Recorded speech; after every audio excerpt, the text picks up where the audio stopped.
하나님께서 저에게 주시는 말씀 요한계시록 12장 7절부터 12절까지 그리고 요한계시록 13장 1절부터 10절까지의 말씀입니다. 먼저 요한계시록 12장 7절부터 12절까지의 말씀 저와 여러분이 한 절씩 교독하겠습니다. 제가 먼저 읽도록 하겠습니다.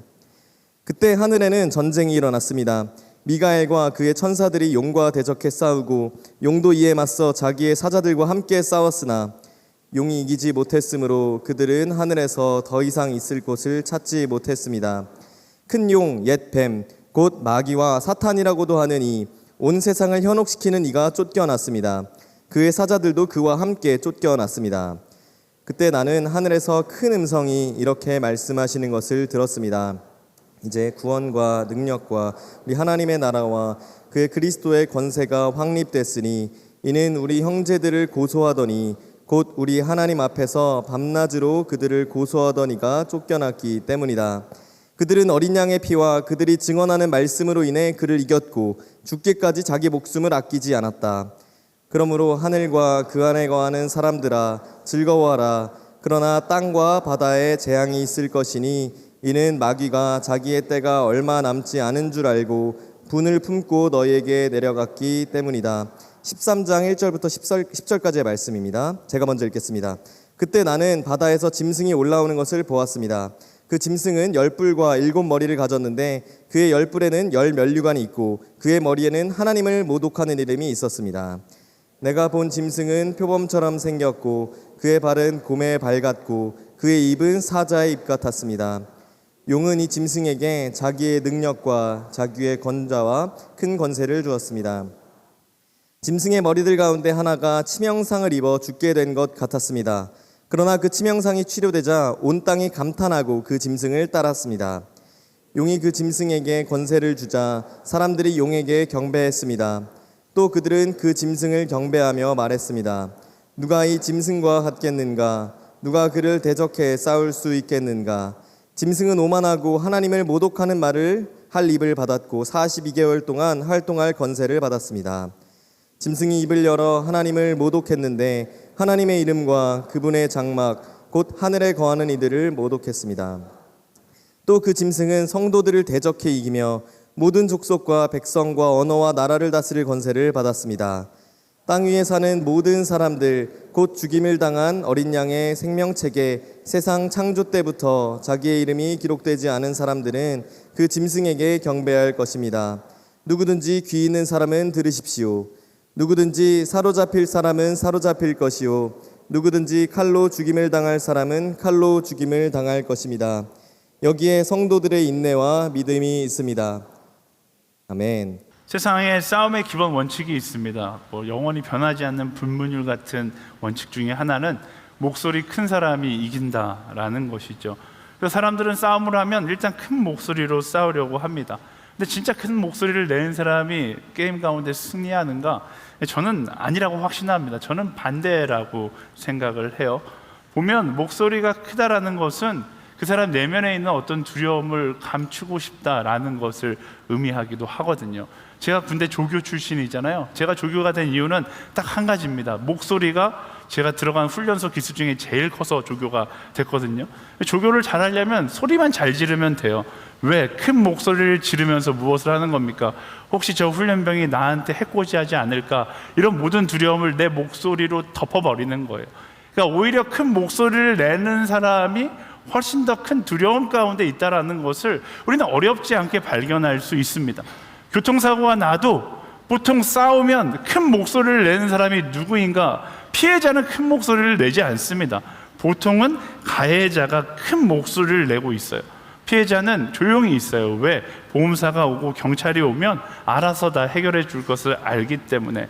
이제 가해자는 자기가 어떻게든 내가 이 상황 가운데 이 상황을 모면해 보고 싶다라는 두려움, 그 조급한 마음을 감추기 위해서 큰 소리를 내는 것이죠.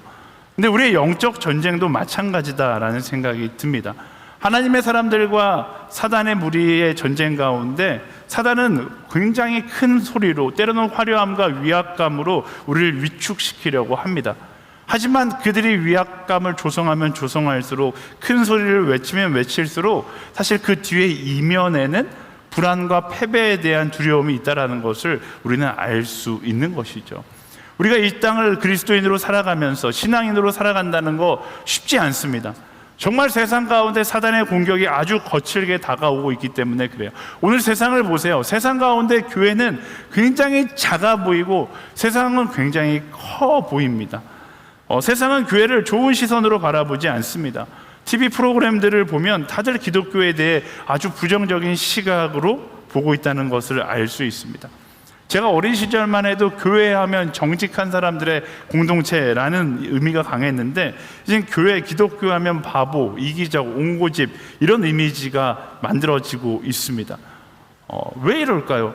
지금 제가 뒤에 띄워놓은 넷플릭스에서 만든 TV 프로그램들 중에 교회에 대해서 긍정적으로 이야기하는 프로그램이 없어요. 거의 대부분 교회에 대해서 부정적으로, 그리스도인들에 대해서 부정적으로 이야기합니다.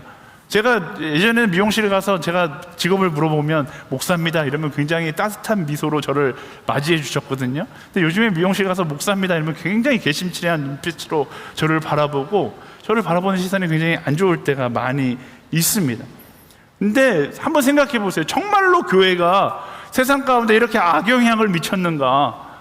긍정적인 역할과 부정적인 역할이 있다라면 교회가 지금 세상이 이야기하는 것처럼 그렇게 부정적인 역할을 끼치고 있는가? 그렇지 않죠. 교회의 부정적인 역할이 1이라면 교회의 긍정적인 역할이 99일 거예요. 비교할 가치가 없을 만큼 교회는 긍정적인 역할을 세상 가운데 감당하고 있습니다.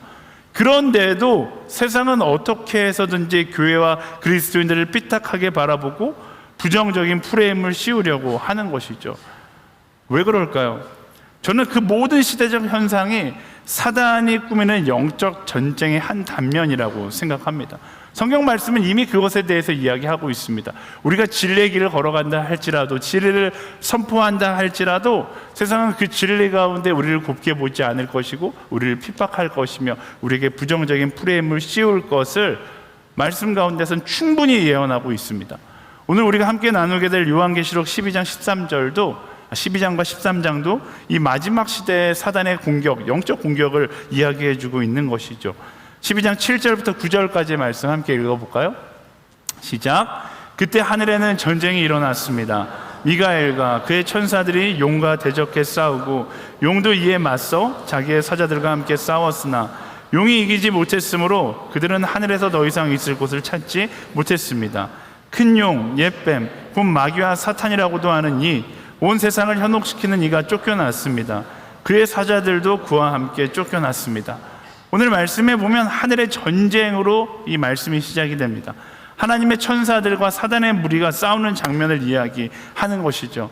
근데 이 장면에서 우리가 유심히 봐야 될 것은 이 사단의 무리를 표현하는 단어들이 굉장히 독특하다라는 것입니다. 뭐라고 이야기하냐면 큰 용, 옛 뱀의 모습을 하고 있었다. 사도 요한이 사단의 무리를 보니까 용의 모습을 하고 있었고 뱀의 모습을 하고 있었다라는 거예요.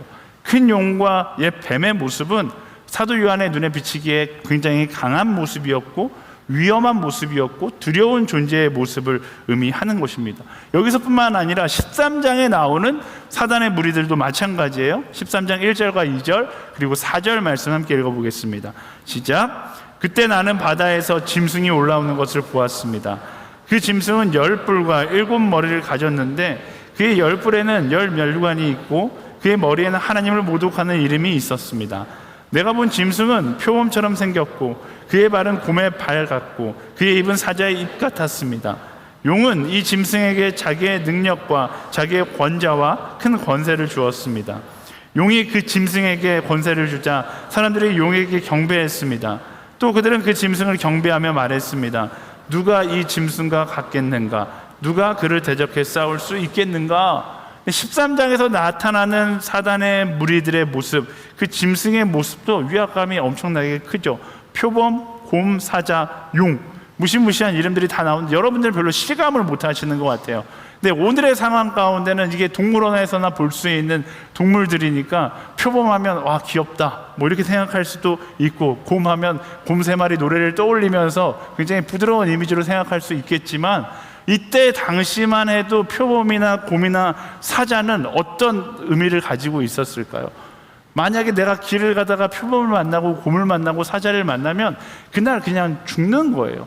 제 생각에는 그 당시에는 곰 인형, 뭐 사자 인형 이런 인형은 없었을 거예요. 그것이 가지고 있는 상징 자체가 곧 죽음이었기 때문에. 그러니까 다시 말하면 굉장히 위압감을 가진 모습으로 사단의 무리가 느껴졌다라는 것입니다. 그러니까 이길 수 없는 존재처럼 보였다라는 것이죠. 그러나 서두에 나왔던 것처럼 목소리 큰 사람이 이기는 것이 아닙니다.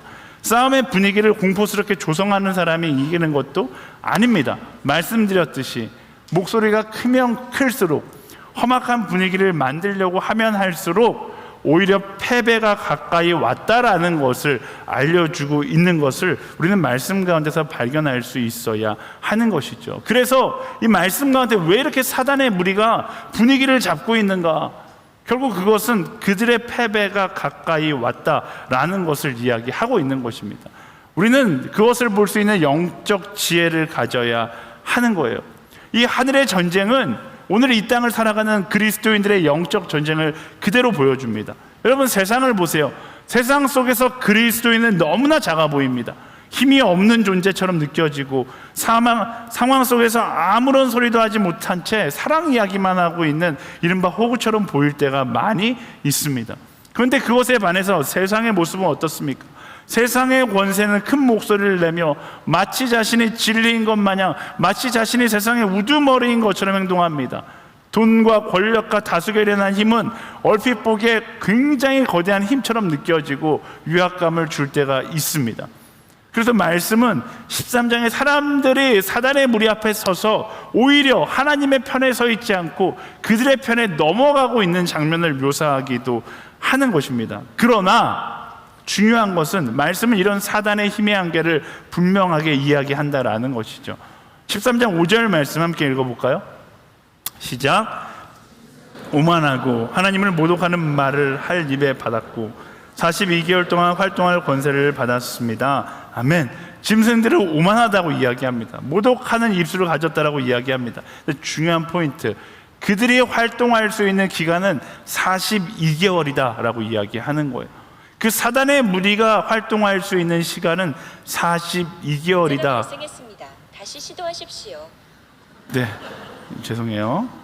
네, 42개월이라고 이야기합니다.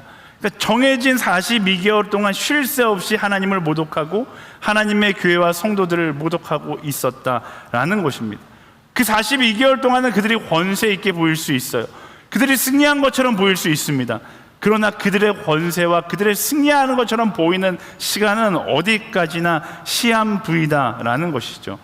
그 시간이 지나면 화려해 보였던 모든 권세들도 다 사라지게 되어 있다라는 것입니다. 그것을 누구보다도 그들 스스로 잘 알고 있기 때문에 이 마지막 시기에 몸부림치고 있는 모습, 그 모습을 사도 요한이 볼 때 웅장해 보이고 위대해 보이고 굉장히 공포스럽게 보이지만 말씀은 그것조차 다 마지막 사단의 발악이다라고 이야기하고 있는 것입니다.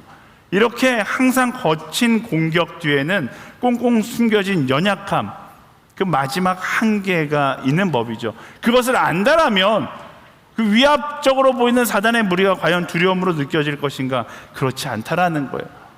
그것을 알고 그들이 원하는 선택을 하는 것이 아니라 오히려 이들의 목적을 알고 그들이 원하지 않는 원래의 길을 선택하며 나아갈 수 있어야 한다라는 것입니다.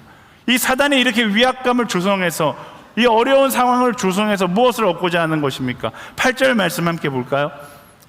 시작. 땅 위에 사는 모든 사람들 곧 죽임을 당한 어린 양의 생명책에 세상 창조 때부터 자기의 이름이 기록되지 않은 사람들은 그 짐승에게 경배할 것입니다. 아멘.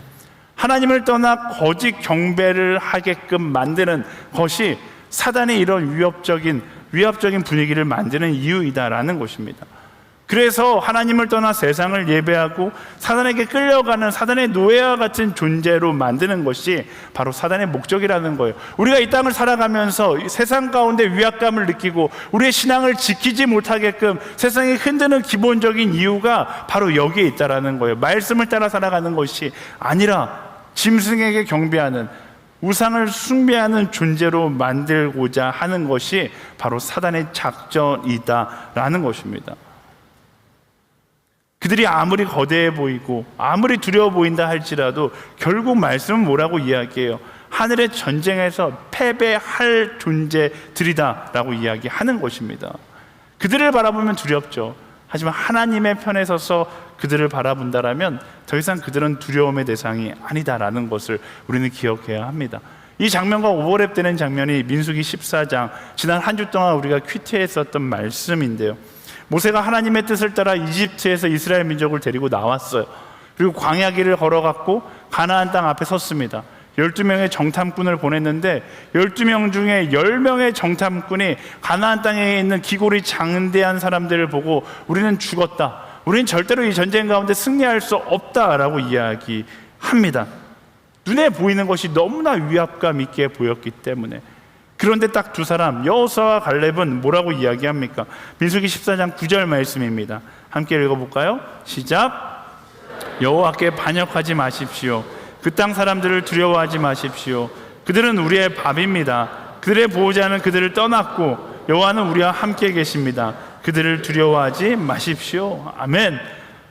사단은 하나님께 반역하게 만들기를 원했고 많은 사람들이 사단에 만들어 놓은 두려움에 하나님을 반역하는 선택을 합니다.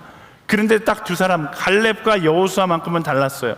이건 마치 위압감 있는 골리앗 앞에 다윗이, 하나님과 함께했던 다윗이 골리앗을 우습게 여겼던 것과 같이 이 갈렙과 여호수아는 하나님께서 우리 편인데 뭘 걱정하냐, 하나님께서 나의 편이라는 걸 아니까 상대가 두려워 보이는 것이 아니에요. 뭐라고 이야기하냐면 저들은 우리의 밥입니다 라고 이야기합니다. 사랑하는 여러분, 오늘을 살아가는 우리의 시선 가운데 이 여호수아와 갈렙의 하나님과 동행하는 담대한 시선이 함께하게 되기를 예수님의 이름으로 축복합니다. 아무리 세상이 거대해 보이고 우리를 향한 공격이 매서워 보인다 할지라도 그들은 우리의 두려움의 대상이 될 수 없는 거예요. 하나님께서 우리와 함께 하시고 하나님께서 승리를 선포하셨기 때문에 우리가 이 땅 가운데 거하는 모든 시간은 두려움의 시간이 아니라 어떤 시간이 된다고요? 기다림의 시간이 될 수 있어야 한다라는 것입니다. 승리는 이미 선포되었기 때문에. 요한계시록의 특징이 뭐예요? 과거와 현재와 미래를 왔다 갔다 한다라는 겁니다. 이 시제를 이해하기가 어려워요. 근데 우리는 3차원에 살기 때문에 이 과거와 미래와 현재를 왔다 갔다 하는 것이 이해하기 어렵지만 4차원에 계시는 하나님은 이 시간을 넘나들기 때문에 미래의 승리를 선포하지만 그 미래의 승리가 오늘의 승리이기도 하고 과거의 승리이기도 할 수 있다는 것을 우리가 기억해야 되는 거예요. 여러분 지금 이해가 전혀 안 되는 표정으로 저게 무슨 말이야 이렇게 보고 계신데 마치 이런 거죠. 하나님은 시간을 초월하시는 분이세요. 제가 이해하기 쉽게 제가 축구 경기 하나 영상을 뒤에 가져왔어요. 이 영상 뭐 아시는 분은 다 아실 거예요. 2002년 월드컵 8강전 이탈리아전입니다. 지금 연장 후반전인데 1대1이고 한국이 아주 극적으로 밀리고 있어요. 이제 질 것 같고 이게 연장전이 끝나고서 페널티킥으로 가면 이탈리아의 골키퍼는 부폰이라고 세계에서 가장 골키퍼를 잘 보는 사람입니다. 근데 지금 이 경기 여러분 보시면서 막 긴장감 있게 보시는 분 계세요? 야 어떻게 하냐? 우리 지겠다 이렇게 생각하시는 분 계세요? 아니죠. 이쯤 되면 이제 마음 가운데 소망이 막 차오르기 시작하고 골이 딱 들어가는 순간 박수를 치시는 분도 본능적으로 박수를 치시는 분도 계세요. 근데 저는 제가 무슨 이야기를 하고 싶은 거냐면 우리는 이 경기 보면서 두려워하지 않잖아요. 초조해하지 않습니다. 왜? 승리할 것을 알고 있기 때문에. 우리의 인생이 그렇다라는 거예요. 우리의 인생을 살아가면서 우리는 두려워할 필요가 없습니다. 왜? 하나님께서 시간을 초월하신 하나님께서 우리가 승리할 것을 선포하셨기 때문에. 그 하나님에 대한 믿음이 있다라면, 그 하나님에 대한 고백이 있다라면 우리는 우리 인생 가운데 두려움은 사라지고 승리에 대한 기대와 감동만 있게 되는 것입니다. 우리가 2002년 월드컵 영상 보면서 두려워하면서 보지 않잖아요. 승리에 대한 기대와 감동을 가지고서 이 영상을 보듯이 우리의 인생을 바라볼 수 있는 지혜가 우리 가운데 있어야 한다라는 것입니다. 하나님께서 우리에게 승리했다라고 말씀하세요. 그 하나님의 선포를 믿는다라면 우리는 두려워하지 않는, 사단의 공격 앞에 흔들리지 않는 인생을 살아갈 수 있게 되는 것입니다. 오늘 말씀이 바로 그것을 이야기하고 있는 거예요. 10절 말씀 이어서 읽어볼까요? 10절 말씀 시작. 그때 나는 하늘에서 큰 음성이 이렇게 말씀하시는 것을 들었습니다.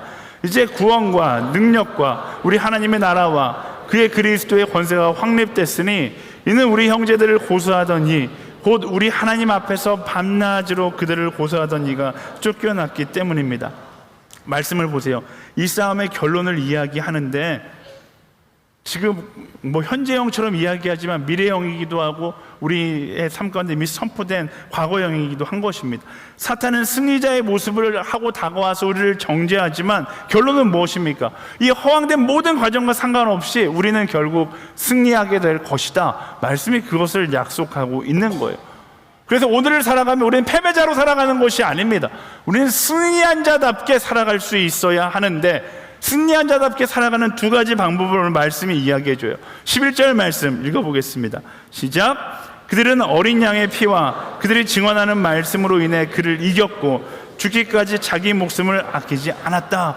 승리한 삶을 살아가는 방법 첫 번째 말씀은 어린 양의 피라고 이야기합니다. 바로 그리스도의 사랑을 의미하는 것이죠. 우리를 위하여 이 땅에 오셨고 십자가에 못 박혀 죽으시고 부활하셨던 그 예수 그리스도의 사랑의 깊이를 안다라면 내가 얼마나 소중한 존재인지 하나님께서 얼마나 절대로 포기할 수 없는 존재인지를 안다라면 우리는 더 이상 두려워하지 않게 된다라는 것입니다. 하나님께서 우리를 얼만큼 사랑하세요?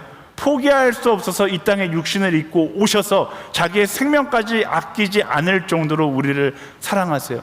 그 하나님의 사랑이 우리가 믿어진다라면 우리는 두려워하는 것이 아니라 사단 앞에 오히려 당당하게 나아갈 수 있게 된다라는 것입니다. 오늘 제 딸이 와서 함께 예배, 저는 이 자리에 올라올 줄 몰랐는데 어쨌든 올라와서 딸이 공개됐어요. 네, 제가 사랑하는 딸이 있습니다. 네, 제 딸은요, 약간 두려움이 평상시에 많은 편이거든요. 근데 절대로 두려워하지 않는 순간이 있어요. 언제? 아빠와 함께 할 때는 두려워하지 않아요. 네. 왜 두려워하지 않을까? 일단 아빠가 세상에서 가장 강한 존재라고 생각하고 있지? 어쨌든 아직까지는 아빠가 세상에서 가장 강한 존재라고 생각하고 있기 때문에 그 믿음 때문에 두려워하지 않는데 그것보다 더 중요한 게 있어요. 무엇인가? 아빠가 나를 진짜로 사랑한다는 것을 알기 때문에 두려워하지 않는 거예요. 제가 제 딸 보고 아마존 좀 갔다 와 이러면 다녀올까요? 절대 안 가요. 근데 아빠랑 같이 가자 그러면 가요. 아마존도 갔다 오고 아프리카 말라위도 갔다 왔어요.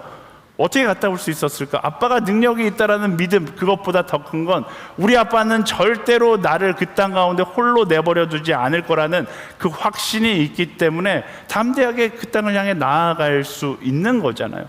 하나님의 사랑에 대한 확신이 있다라면 똑같은 거예요. 세상이 아무리 험난하다 할지라도 우리는 두려워하는 것이 아니라 하나님과 함께 가는데 무엇을 두려워하겠습니까? 하나님과 함께 가는 그 여정이 두려운 여정이 아니라 그때부터는 행복한 여정이 되고 기쁨의 여정이 되는 것이죠. 언제? 하나님의 사랑을 내가 확실히 알았을 때, 예수 그리스도의 그 십자가를 바라보며 나는 하나님이 절대로 포기할 수 없는 존재라는 사실, 그 믿음이 내 안에 확신으로 다가온다라면 우리 세상 가운데 두려워하는 것이 아니라 기대하며 하나님과 함께할 수 있게 되는 것입니다. 더 이상 두려워하지 않는 존재가 되는 것이죠. 승리한 삶을 살아가는 두 번째 방법은 증언하는 말씀이라고 이야기합니다. 여러분, 말씀이 무엇입니까? 일단 말씀 안에 말씀을 읽어야 하나님의 위대한 이야기가 무엇인지 알 수 있는 것입니다. 하나님이 얼마나 강한 분인지 알 수 있고 예수 그리스도의 그 사랑이 나를 살렸다는 것을 우리가 어떻게 알아요? 말씀을 읽어야지 알 수 있는 것입니다. 그리고 말씀 속에 무엇이 있어요? 우리가 오늘 읽고 있는 말씀처럼 영원한 승리가 말씀 가운데 선포되어 있다라는 것입니다. 말씀을 읽어야지 우리 인생 가운데 영원한 승리가 선포되었다는 것을 알 수 있어요. 이 말씀을 읽는 자와 말씀을 읽지 않는 차이가 거기에 있는 것이죠. 여러분, 이 성경책은요, 읽지 않으면 아무런 의미가 없습니다. 제가 어렸을 때만 해도 이 성경책이 굉장히 거룩하게 여겨졌거든요. 이 성경책을 가지고도, 여러분들도 비슷한 세대이기 때문에 이 성경책을 가지고 베고 잔다거나 이러면 저는 저희 아버지의 이단 옆차기를 맞아야만 했어요. 너무 소중하게 여기고 거룩하게 여기고. 근데 제가 대학원 다닐 때 저랑 함께 공부하는 한 전도사님이 본인이 경험한 이야기를 해주는데요. 이제 여름 성경학교 때 어린이들을 데리고 이제 수련회장에 가서 마지막 날 철로 역전이라는 게임을 하게 되거든요. 이제 처음부터 뭐 고난의 길, 막 시험의 길 이런 거 하면서 뺑뺑이 막 돌리는, 이른바 이제 수련회라고 이야기하지만 극기 훈련처럼 막 돌리고 마지막 코스가 1시간, 2시간 동안 굴린 다음에 이제 유혹의 단계가 있어요. 성경책을 바닥에 내려놓고 아이들이 헉헉대면서 올라오는 거예요. 그러면 아이들한테 이제 전도사님이 그 순서를 맡아서 이제 악마의 역할을 하는 거죠. 음료수를 쫙 쌓아놓고, 자, 여기서 너희들이 이 성경책을 밟으면 전도사님이 음료수를 줄게, 이렇게 이야기를 하는 거죠. 근데 요즘 아이들이 얼마나 지혜롭습니까? 다 알죠. 지금 전도사님이 무슨 이야기 하는지. 아무도 음료수를 달라고 하지 않는데 한 학생이 딱 가더니 성경책을 밟고 딱 지나가더니 음료수를 까서 자신이 원샷을 하고 있더래요. 제가 그래서 전도사님이 너무 놀라갖고, 야, 너 지금 뭐 하는 거야? 성경책을 밟으면 어떡해? 이랬더니 모르겠어요. 이 전도사님의 MSG가 섞여 있는지 모르겠지만 그 아이가 성경책을 들고, 전도사님, 읽지 않으면 성경은 아무런 의미가 없습니다. 이것은 내게 그저 책일 뿐입니다. 이렇게 이야기를 했다는 거예요. 그래서 전도사님이 아주 소중하게 음료수를 따서, 그래 네 말이 맞다, 이렇게 따라서 먹였다라는 그런 이야기가 있어요. 근데 막 웃으면서 들었지만 정말 의미가 있는 거죠. 하나님께서 우리에게 자유함을 주시려고 이 말씀을 선물로 주신 건데, 세상을 두려워하지 말라고 이 말씀을 선물로 주신 건데, 내가 너를 얼마나 사랑하는지 알라고 이 말씀을 주신 건데, 우리는 말씀을 붙잡고는 있는데 말씀을 펼쳐보지 않고 그냥 하나님, 내 인생 너무나 어려워요, 두려워요, 힘들어요 외치고 있는 것은 아닌지를 돌아볼 수 있어야 돼요. 내 인생이 힘들다라고 하나님께 고백하기 이전에 나는 말씀을 펼쳐들고 있는가를 돌아볼 수 있어야 하는 것입니다. 사랑하는 여러분, 말씀의 사람들이 되기를 예수님의 이름으로 축원합니다. 이 말씀은 하나님이 우리를 얼마나 사랑하시는지가 기록되어 있고, 이 말씀에는 우리가 승리할 것이다라고 약속하는 하나님 나라의 승전보가 기록되어 있는 거예요. 이걸 펼쳐들지 않으면 우리는 매일매일이 두려운 인생이 될 수밖에 없고, 매일매일 패자의 인생을 살아갈 수밖에 없는 것입니다. 여러분, 그런 이야기 많이 들어봤을 거예요. 오노다 히로라는 일본의 한 유명한 사람이 있는데요. 그 전쟁이 끝났죠. 1945년 8월 15일 날 전쟁이 끝났는데, 이 전쟁이 끝났다는 소식을 못 들은 거예요. 필리핀의 외딴 섬에서 산속에서 있다 보니까 전쟁이 끝났다는 이야기를 못 듣고서 자기는 계속 전쟁이 있는 줄 알고 경비를 계속 쓰고 있었다라는 거예요. 그리고 1974년이 될 때까지 29년 동안 경비를 섰는데, 29년 만에 상사가 와서 야, 전쟁 끝났어 이야기해줘서 본인이 자유가 되어 일본으로 돌아갔다라는 유명한 이야기가 있습니다. 근데 우리 인생이 그렇게 될 수 있어요. 언제? 우리가 말씀을 펼쳐서 하나님 나라의 승전보를 보지 못하면, 너가 승리할 것이다라는 하나님의 약속을 보지 못하면 우리는 우리 인생 가운데 영원한 패자로 살아갈 수밖에 없는 것입니다. 사랑하는 여러분, 말씀을 펼쳐 들고 하나님께서 약속하신 그 승리의 약속을 붙들고 나아갈 수 있는 우리 모두가 되기를 예수님의 이름으로 축원합니다. 말씀은 명확하게 이야기하잖아요. 세상 앞에 두려워 떨지 않는 방법, 우리를 사랑하시는 예수 그리스도의 그 십자가 사랑을 바라보고 우리에게 승리를 선포하시는 하나님의 말씀을 붙들고 세상 앞에 선다라면 우리는 두려워하는 것이 아니라 담대한 그리스도인의 여정을 걸어갈 수 있게 되는 것이죠. 그 사랑과 그 말씀을 붙들고 우리는 어떤 여정을 걸어가야 되는가, 오늘 말씀의 결론입니다. 9절과 10절 말씀 함께 읽어보겠습니다. 시작. 귀 있는 사람은 들으십시오. 누구든지 사로잡힐 사람은 사로잡힐 것이요, 누구든지 칼로 죽임을 당할 사람은 칼로 죽임을 당할 것입니다. 여기에 성도들의 인내와 믿음이 있습니다. 아멘. 이런 세상 가운데 우리가 싸울 수 있는 무기가 있는데 인내와 믿음이다 라고 이야기합니다. 여러분, 그리스도인의 삶은 아픕니다. 마지막이 되면 될수록 더 아파질 겁니다. 세상은 우리를 더 오해하고 핍박하고 억울한 일은 더 많이 생길 것입니다. 그러나 우리가 그 세상 가운데 두려워할 필요가 없는 것은 오늘 말씀이 이야기하는 것처럼 예수 그리스도의 십자가 사랑을 붙들고 말씀의 승리의 약속을 붙들고 정말로 마지막까지 뭐하라고 이야기합니까? 인내하고 믿음으로 견디라고 이야기합니다. 인내와 믿음으로 견디라는 그 말 자체가 무엇을 함축하고 있어요? 힘든 시간이 될 것이다. 사단의 영적 공격은 계속될 것이다. 더 나아가 믿음과 인내 얼만큼 해야 되냐? 순교자들도 나올 것이다 라고 이야기합니다. 그러나 그 죽음조차 우리의 인내와 믿음을 무너뜨릴 이유가 될 수 없다라고 이야기하는 것이죠. 세상에 아무리 험난한 공격이 있다 할지라도 우리는 어떻게 해야 되는가? 저는 이렇게 이야기하고 싶어요. 마지막까지 인내와 믿음의 페어플레이를 세상 가운데 보여줄 수 있어야 한다라는 것입니다. 세상의 반응에 동요될 필요 없습니다. 여러분, 진리는 원래 조용한 법이에요. 교회를 향하여 고래고래 소리를 지르는, 교회를 향하여 욕하는 사람들을 향하여 똑같이 소리 지를 필요 없습니다. 오히려 말씀이 이야기하는 것처럼 따뜻한 예수 그리스도의 사랑과 미소로 그들을 대하면 되는 거예요. 제가 말씀을 준비하면서 그런 장면이 떠올랐어요. 나에게 고래고래 소리를 지르고 공포 분위기를 조성하는 그 사단을 향해서 사단의 어깨를 치며 고생한다 이렇게 이야기해 줄 수 있는 그 여유가 그리스도인들에게 있을 수 있어야 한다라는 것이죠. 저는 스포츠 경기 좋아하는데요, 모든 스포츠에 공통점이 있어요. 모든 스포츠는 마지막 부분이 재미있다라는 겁니다. 마지막 부분을 보면 한쪽이 굉장히 서두르고 공격적이고 거칠게 합니다.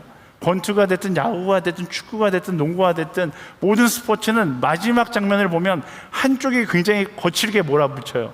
그래서 사람들은 거칠게 몰아붙이는 사람이 이기고 있다라고 생각하거든요. 근데 스코어를 보면 거의 대부분 거칠게 몰아치고 있는 사람이 지고 있는 거예요. 그렇게 거칠게 몰아쳐서 상대방을 흥분하게 만들어야지만 역전의 기회를 얻을 수 있기 때문에 마지막에 더 맹렬하고 지저분하게 공격하는 것입니다. 그러나 이기는 쪽은 어떻게 하는 거예요? 그 맹렬하고 지저분한 공격에 함께 지저분하게 싸우기 시작하면 그때부터 상대에게 말려 들어가는 거잖아요. 어떻게 해야 돼요? 마지막까지 페어플레이 하면 되는 거예요. 그리고 그렇게 페어플레이 마지막까지 하면 그 승자가 더 빛나게 되어 있는 것입니다. 이 시대 가운데 이 시대는 그리스도인들에게 어려운 시대라고 이야기합니다. 너무 많은 핍박과 너무 많은 비난과 너무 많은 조롱이 있기 때문에. 근데 다른 관점으로 이 시대를 바라본다면 이 시대는 더욱더 그리스도인들이 밝게 빛날 수 있는 시대라는 것을 기억해야 하는 것입니다. 시대에 맞춰서 우리도 흥분하고 우리도 함께 조롱할 필요 없어요. 세상이 조롱하면 조롱할수록 우리는 더욱더 페어플레이 한다라면 그때 우리는 세상 가운데 더욱더 빛나는 빛과 손과 같은 그리스도인들이 될 것입니다.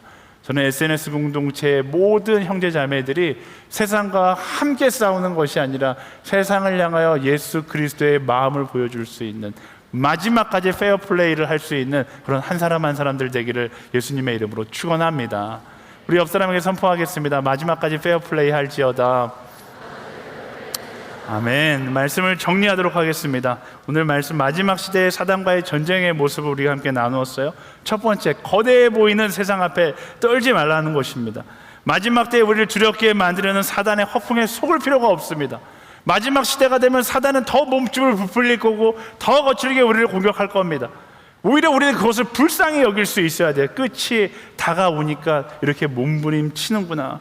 그리스도인은 그것을 보고 두려워하는 것이 아니라 하나님의 편에 서서 마지막까지 떨지 않고 정직과 말씀의 길을 걸어갈 수 있는 사람이 되어야 하는 것이죠. 그것을 위해서 어떤 선택을 해야 되는가? 십자가와 말씀을 붙잡아야 될 것을 말씀이 우리에게 권면합니다.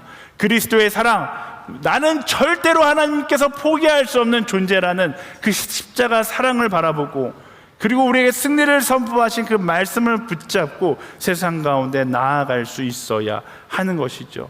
그리고 어떻게 한다고요? 인내와 믿음의 페어플레이를 마지막까지 보여주는 거예요. 고생하고 있는 사단에게 참 고생한다 이야기할 수 있는 그리스도인의 그 여유가 우리 삶 가운데 있게 되기를 예수님의 이름으로 축원합니다. 마지막 시대의 세상의 공격 앞에 떨지 않고 우리는 십자가 사랑과 말씀을 붙들고 마지막까지 어떻게 한다고요? 인내와 믿음의 페어플레이를 할 수 있는 그런 SNS의 모든 청년들이 되기를 예수님의 이름으로 축원합니다. 그럼 우리를 향하여 오늘도 승리를 선포하시는 우리 그 하나님께 감사와 영광의 박수 함께 드리겠습니다. 주님을 찬양합니다. 아멘. 그 사랑의 하나님 앞에 우리의 마음을 고백하며 나아가기 원하는데, 우리 다 같이 자리에서 일어나서 하나님의 사랑, 그 사랑 안에서 내가 참된 평안을 고백하며 흔들리는 것이 아니라 세상 가운데 그 사랑을 가지고 서서 세상을 사랑으로 흔들 수 있는 하나님의 사람 되기를 소망합니다. 우리 그 마음을 담아 함께 찬양하며 고백하며 나아가도록 하겠습니다.